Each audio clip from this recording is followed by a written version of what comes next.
Welcome to Showbiz Tell, a monthly podcast from the Georgia Entertainment Public Relations Alliance. And now, here's our podcast. Welcome to Showbiz Tell, the podcast where public relations professionals deliver backstage pass to uncover secrets in the entertainment industry. Our guests focus on their business acumen and their show-stopping moments and their adventures on sets and stages and concert halls. And now we're gonna roll into it with Showbiz and Tell. I'm here with I'm Mitch Leff. Hey, that's me. I'm here with my colleague Crystal Bowie. Hi, Wave, Crystal. everyone. All right. And with us today is Darren Darnborough. He's the co-founder and CEO of WeAudition. It's a company that does live video, chat rehearsal, and audio on a platform. And we're gonna let Darren kind of get all into that and give us lots of details. So I don't want to steal thunder. So, but welcome, Darren. Thank you for joining us today. Thank you both for having me. It's exciting to be here. Very good. So we call this Showbiz and Tell because we like to show things. So one of the things, if you've got something to show, something that kind of is kind of cool and fun from your office that you want to hold up and show, that kind of demonstrate kind of what's in the office. Or I got cool stuff behind me, but what's in your office? What's fun there? Good plan. Well, I don't really have an office. I'm somebody that's very remote. So my office is usually home or whatever coffee shop or co-work space I'm in at the time. I love to travel. But so I bought this for you, which is it's a hummingbird necklace. So All right. that's the like shaped in the skull of a hummingbird. And the reason I love this, I saw an Elizabeth Gilbert talk a while ago about the hummingbird and how in nature the hummingbirds cross-pollinate different, species and plants and things like that. And how when she was growing up, she was always tried to be boxed into a specific zone of career. Are you going to be a lawyer? Are you going to be a doctor? Are you going to be an entrepreneur? Are you going to be a writer? And what she found in her life was she liked doing bits of all of them. Hold, And hold that up again for me. So kind of show it in front of the camera there. it's So you can it's a see it. hummingbird skull. Yeah. A Right. skull? Yeah, well, it's shaped like the hummingbird skull. Is it a real Anyhow, one? it's not a real one. It's just a cast of it. Okay. It's But it's a metal thing, Crystal. Who the knows? the point of the hummingbird is that it goes around and it takes something from one type of thing and puts it into another thing. And I love doing that with industries. So that really resonated with me about the different things in my life that I like to do. I like to be the hummingbird between social groups, between industries, and take an idea from one and cross-pollinate it with another. So that reminds me of that speech and to do that in life. So I didn't notice on the We Audition side is that hummingbird, is that part of your logo? It is not. All right. Branding opportunity there. Okay, well we'll come back to that. Well, tell us, we kind of glossed over the what is We Audition. So give us a little background about what is We Audition? What is it all about? So at its core, WeAudition is a website and app that serves as a marketplace for actors to find a reader for their self-tapes at any time of day or night on demand. For anyone that's a little outside of the industry and doesn't know what a self-tape is, these days actors don't go into audition rooms and audition in person. They film themselves doing the audition. Most auditions, unless you're doing a monologue, are a scene which needs somebody else to read the other lines. And back in the day, we used to go into an office as an actor and read that with a casting director or an assistant. Now we film it ourselves, so there becomes a need to have a reader opposite. And so We Audition is a marketplace of other actors that will be your reader on demand whenever you need it. Outside of the online version, it's really a global community of actors around the world that help each other out to elevate their craft and just be a support system for each other. So we do also live events at film festivals, during award show weeks in LA, things like that, so that people can connect in person and be the hummingbird for each other. Is there, as you were talking about the hummingbird a little bit, was there a moment in as you were starting your career, starting your journey that really, if you look back at it, you think this was kind of a pivotal moment for me that really set me on the path or changed the path I was going to go on? Probably learning and reading about Richard Branson when I was very young. I had an entrepreneurial streak from a very early age. And I remember when I was younger, not idolizing pop stars or sports stars. I really wasn't into sports. I couldn't care less. But reading about Richard Branson, seeing what he was doing in the world, really, really sort of inspired me.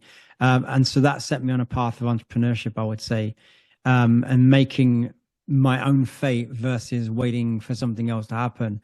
And then once I, decided to be on a professional path of acting, because I always did it as a child, as an amateur in my school plays, in weekends, pantomimes, things like that.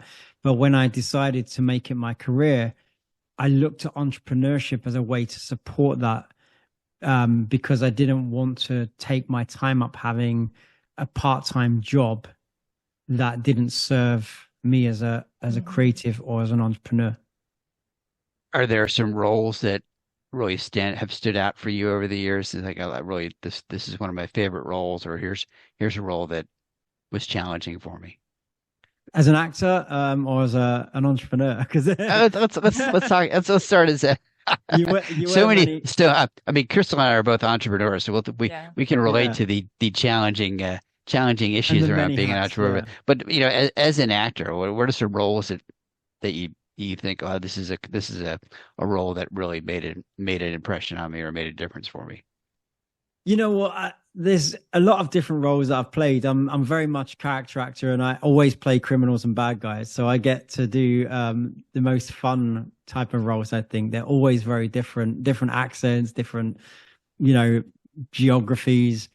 So a couple that stand out. I mean, your first paid job, that always stands out. It was for me, it was a Dr. Pepper commercial when I was 16.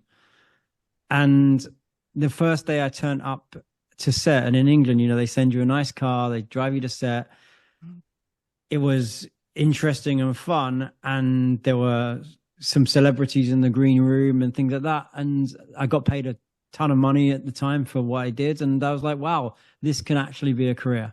That was a pivotal moment for me to see that in action, to go, I'm from a small town where people don't encourage you to live those dreams because it feels not possible. I'm from London, but a small part of London, which it just doesn't feel like a reasonable career path. And so doing that first day of work, getting paid that amount of money and being treated that way definitely showed me a possibility, not probability, but possibility. Some other shows or roles. I mean, I did a quite pivotal role in True Blood. That was one of my early American jobs. So once I moved to Hollywood, I would say that's probably the first job that made me feel like part of the LA ecosystem and go, wow, this is a show that people know. It's exciting, and it got a lot of love. So that's another role that I feel like. That was a guy called Callum.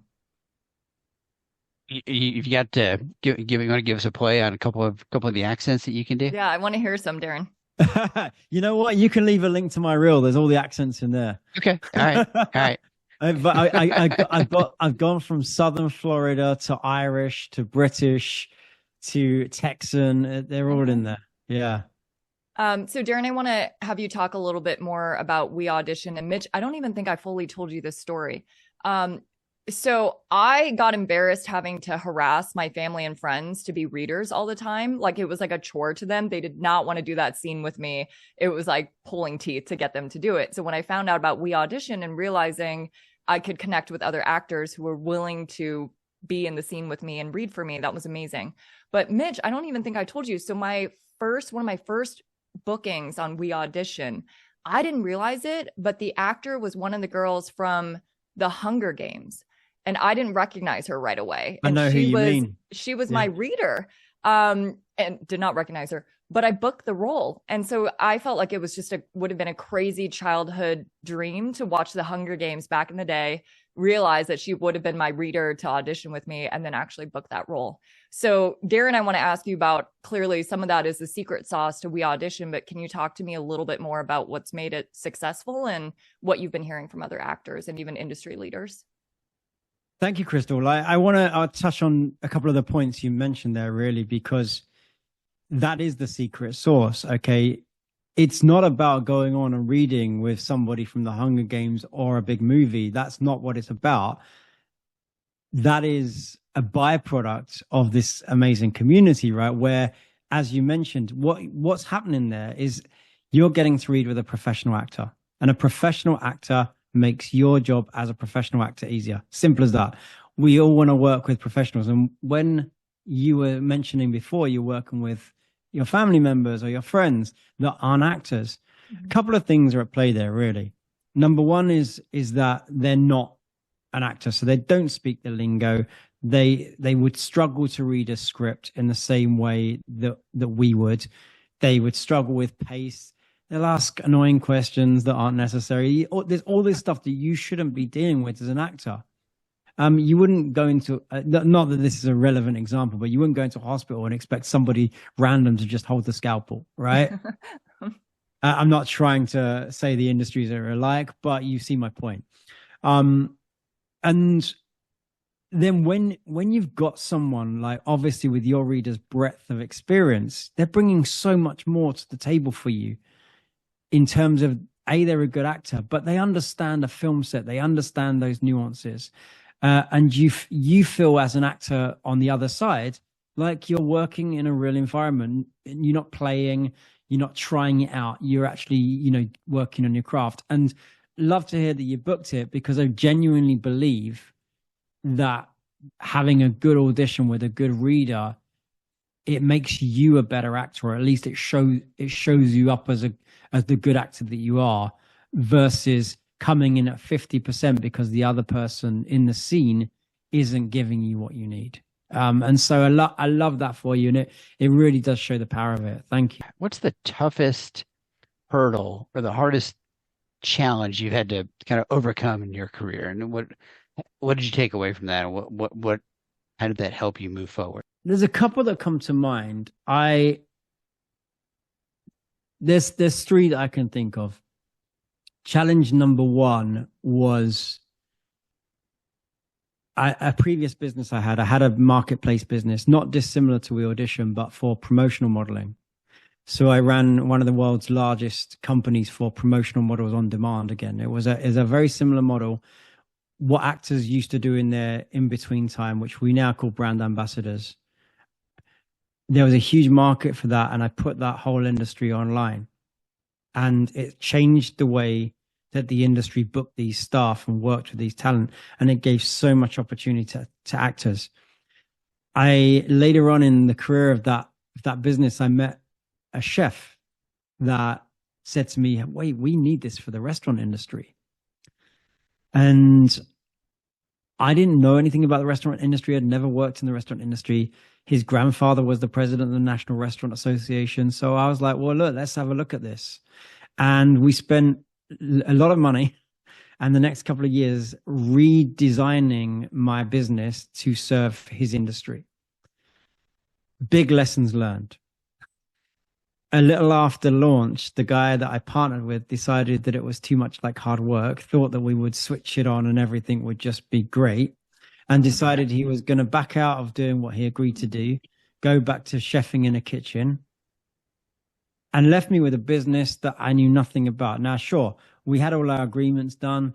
We got our shares back, but I was left with shares in a business that I knew nothing about, didn't care for, and didn't really understand the problem to be solved at the core level.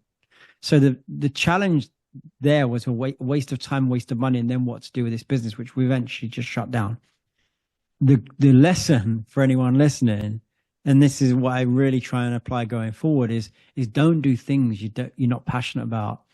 When I think back, the only reason I said yes to that was this idea that we would make a lot of money from the model we already had. And I think if that is your only motivation, it should be one of the motivations in business for sure. But if that's your only motivation, as it was with mine in that situation, it's not going to work out. So don't do it. Another challenge that I had was being fraudulently sued by somebody. That was not a nice thing to go through.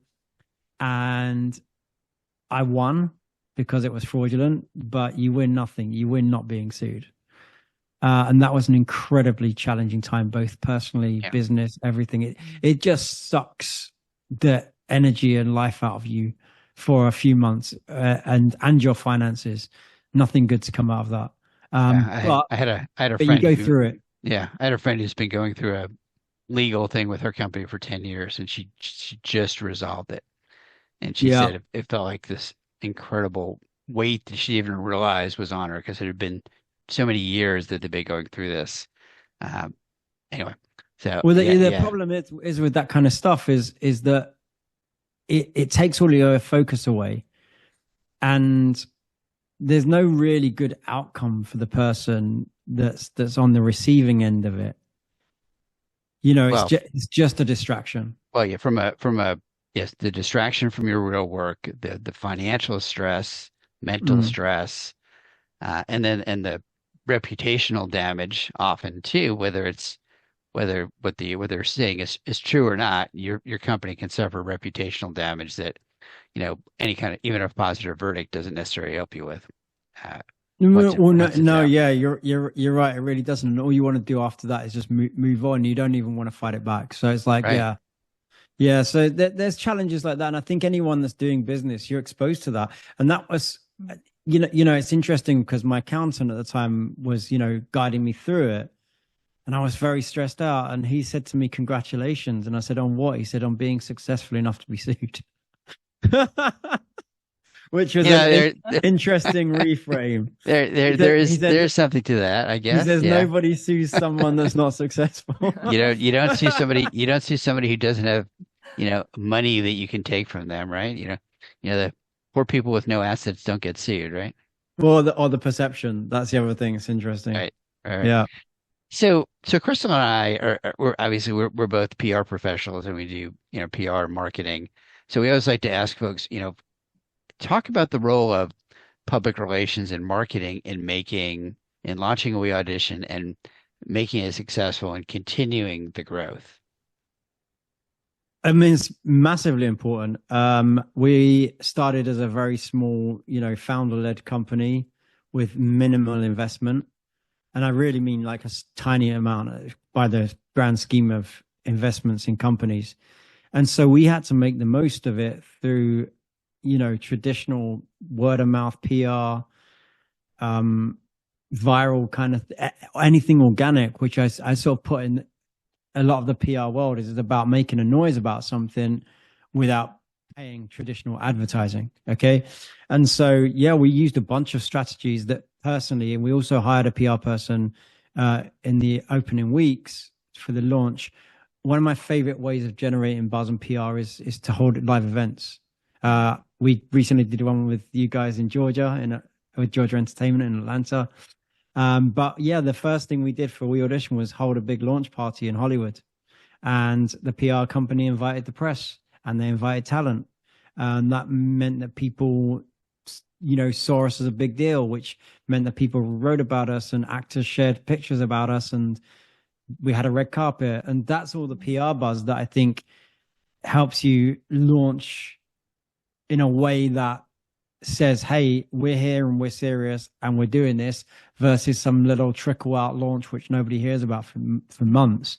It makes a big impact right off the bat.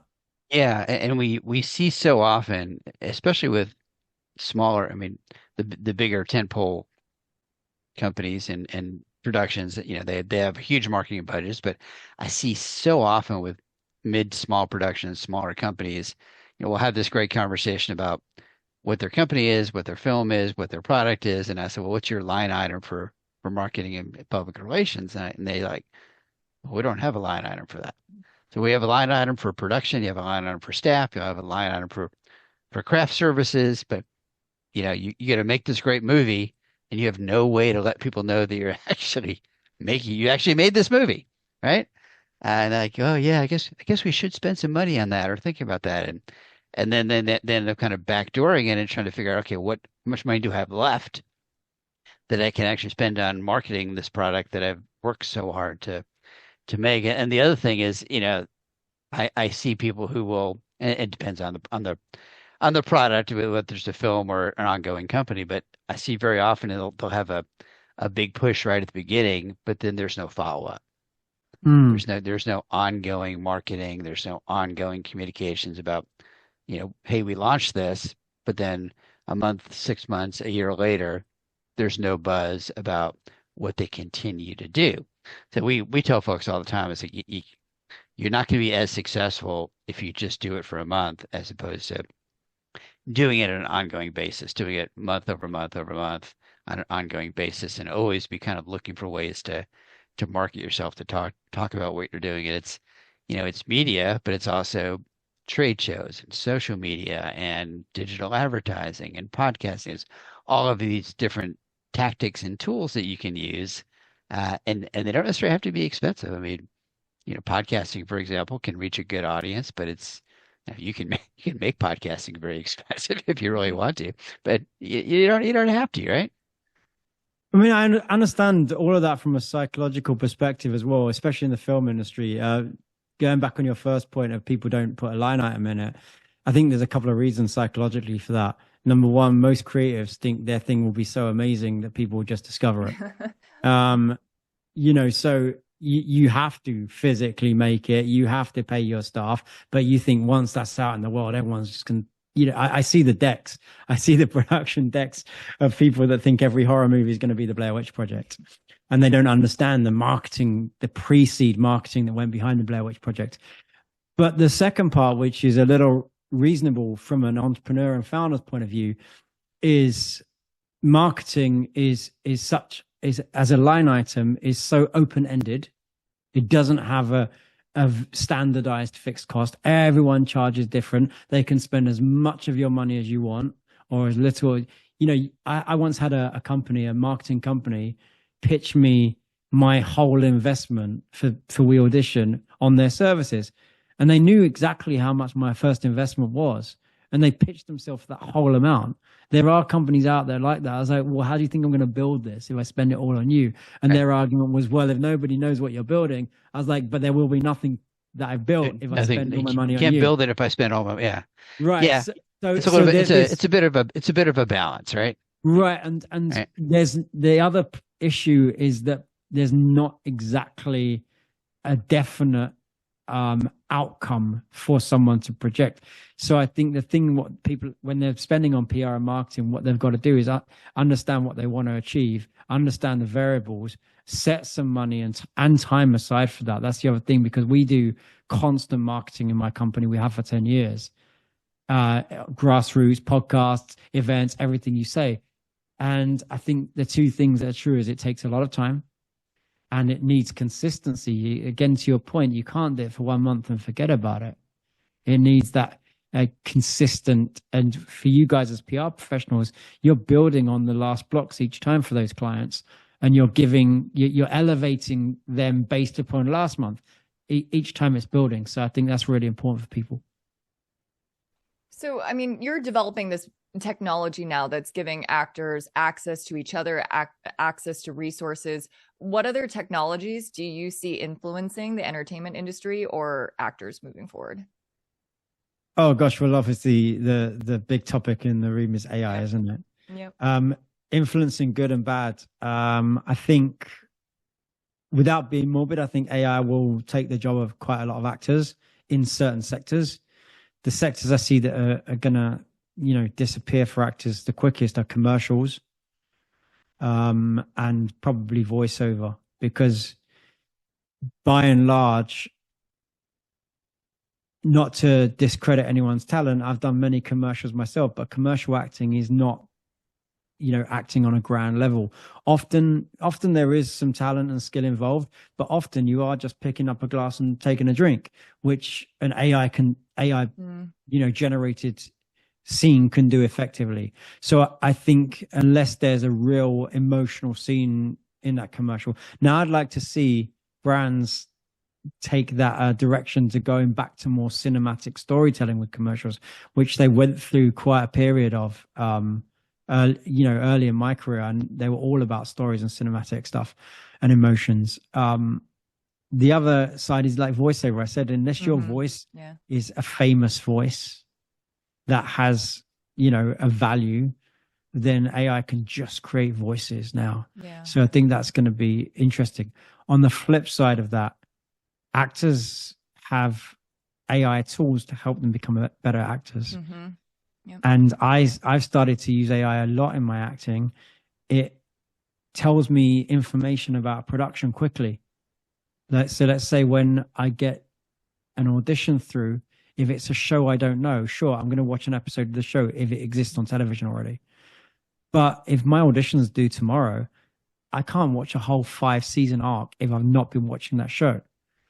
And so I'll plug the details into ChatGPT, ask it questions about the person that I'm acting opposite, the character I'm acting opposite. Where are they in their journey? What's important for them at this point?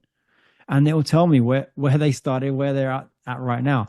I can do research very quickly on the producers and the tone and understand the budgets of the shows and whether it's going to be, a 3-camera sitcom or a shaky documentary style thing. All of those things I think are really useful tools for actors, as well as help breaking down a script like a traditional acting coach would do by asking you a series of questions about your character that you can answer. So actors can use it to their advantage. I don't think we have to be 100% scared of it, but I do think the industry is going to change in a way that we haven't seen before. And as actors and filmmakers, we need to be ready for that and prepare for that, I think.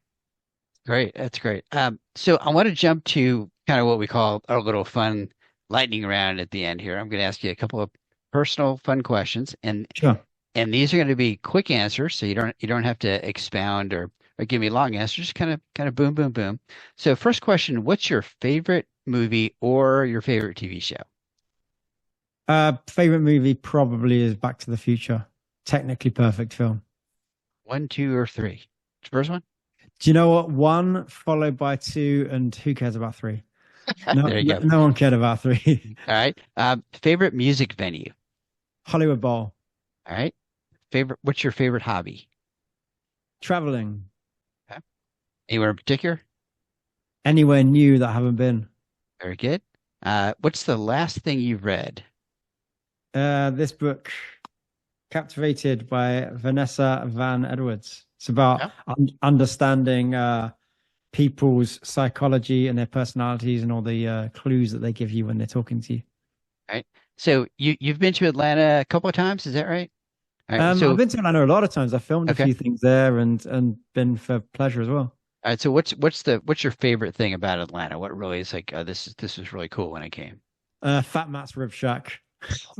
Right, I love Fat Matt. All right, good answer. The one thing you guys do well is barbecue, and if you stick some jazz with that, I'm a happy man. All right, and that was totally on property, Crystal. I did not tell him that my favorite rib place is Fat Matt's. And it really is. I love that place.